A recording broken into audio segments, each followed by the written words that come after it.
Non-destructive test of hardened concrete. It's a method of testing existing concrete structures to assess the strength and durability of concrete structures. So basically, this is a method, or you can say this is a very useful method for finding the strength of concrete structure without disrupting or harming the structure.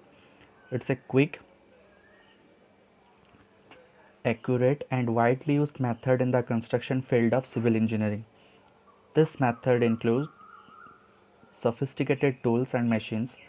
By using this, we are able to find out strength of built concrete structures such as crack depth, micro cracks, and deterioration of concrete. So, this kind of experiment required skilled professional to perform this state at site, cast it into structures. So, by using this method, we can easily find out the strength of concrete without demolishing the structure. So next we have to see what is the purpose of this. Purpose of non-destructive tests. First point is estimating the in situ compressive strength, uniformity, quality and homogeneity of the structures. That means we have to find out whether the structure strength is sufficient to withstand the loading condition or not, and we have to see whether the structure is uniform and should satisfy the design criteria or the quality of the structure or not. Next, identifying areas of lower integrity.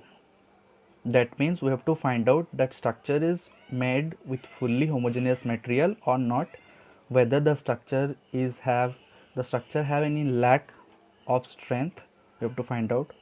Detection of presence of imperfections. That means we have to find out whether the structure is perfect or not according to the appearance, design, all the criterias. Then monitoring changes in the structures, that is also categorized under this imperfections condition. Next, condition of reinforcement steel with respect to corrosion. That means proper, you can say proper cover is provided or not, whether any kind of uh, corrosion characteristics will exist in future. You have to find out by using this. Okay. So there are different methods of NDT. First one is your penetration method, second one is your rebound hammer. In this video we'll go for the four method penetration test to ultrasonic pulse velocity method. First one is a penetration test on concrete. So this test is generally performed by a Witzer probe. This equipment consists of a powder actuated gun or driver, hardened alloy probe, loaded cartridge and a depth gauge for measuring the penetration probe. Depth of penetration will provide the compressive strength of concrete. As you see, we have to press the hammer at an angle right angle to the surface, and the depth of penetration will give the strength of concrete. The probe has a diameter of 0.25 inch, that means 6.5 mm, and length is 3.125 inch, that is 8 centimeter. Is driven into the concrete by means of a precision powder charge. The depth of penetration provides an indication of the compressive strength of concrete. So how much depth it will penetrate into the surface, that will give the strength of concrete structures. So before performing this experiment, calibration is to be done for reducing the error. Rebound hammer method. So this is a very popular method in NDT category. In this type of NDT test, a special hammer is used, that is known as a Smith hammer, which weighs about 4 pound, that is 1.8 kg.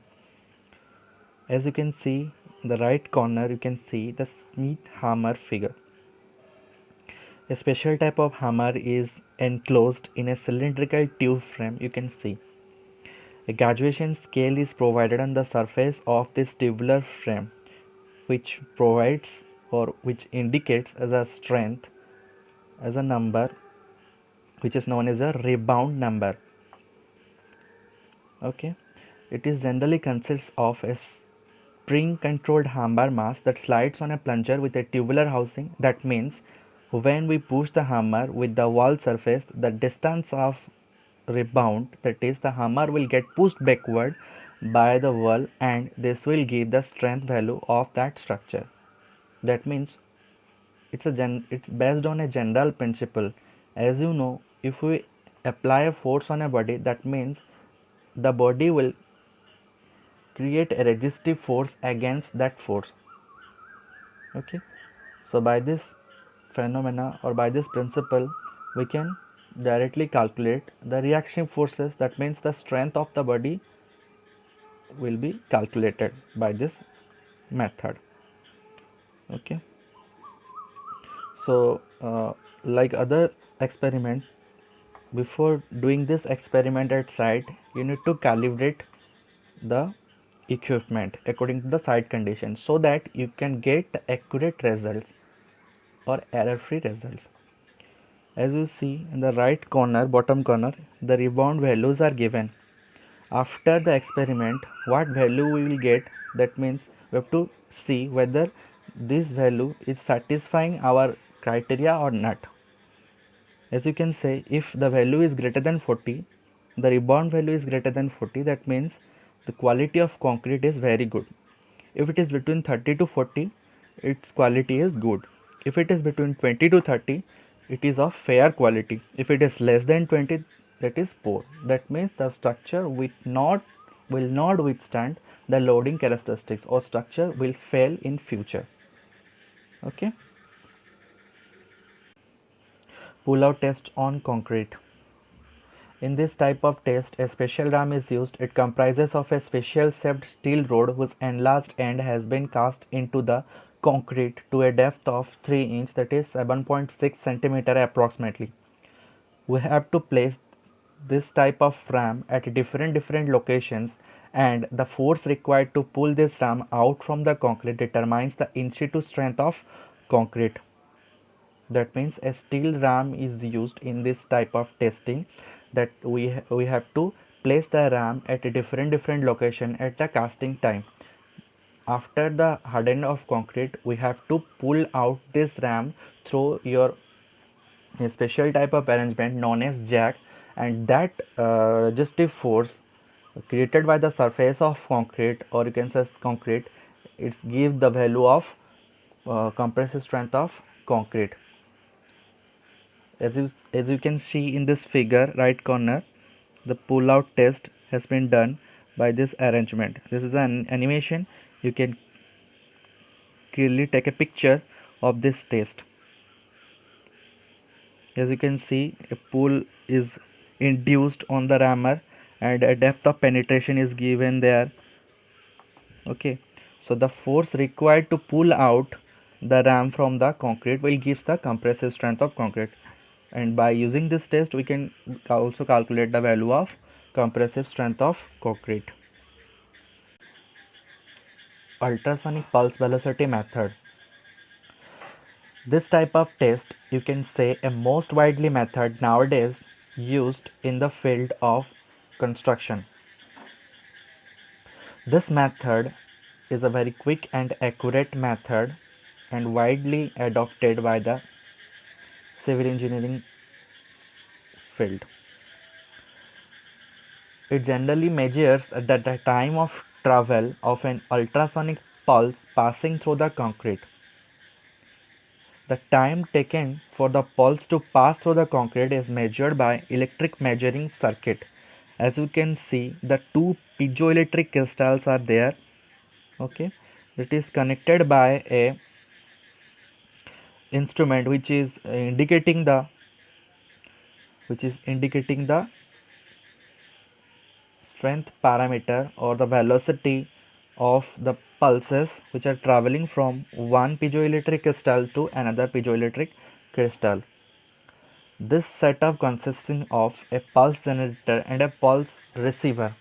That means one piezoelectric crystal will generate a pulse and other piezoelectric crystals will receive that pulse, and the velocity will be determined by, you can say, a relation is used that, so by using this relation we can directly find out the pulse velocity in cross sections. So here the procedure is written. So how the test is generally performed in site. So you can see first point, first we have to clean the concrete surface thoroughly, so that the surface will be even, uniform and smooth also.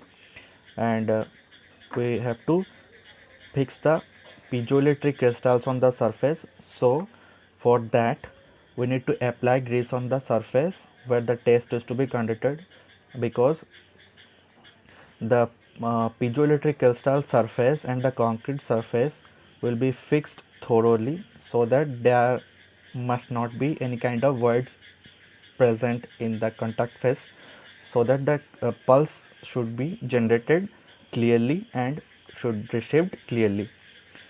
So third one is press the probe on the surface of the structural element to remove the air gaps. That's what I say. Then we have to note down the distance between two probes. Then for fifth one, read the time taken for the ultrasonic pulse from the instrument. Next we have to calculate the velocity, that is equal to distance by time, and we have to repeat the test in multiple areas, that means at a different locations, to get the pulse velocity of the cross section of the structure.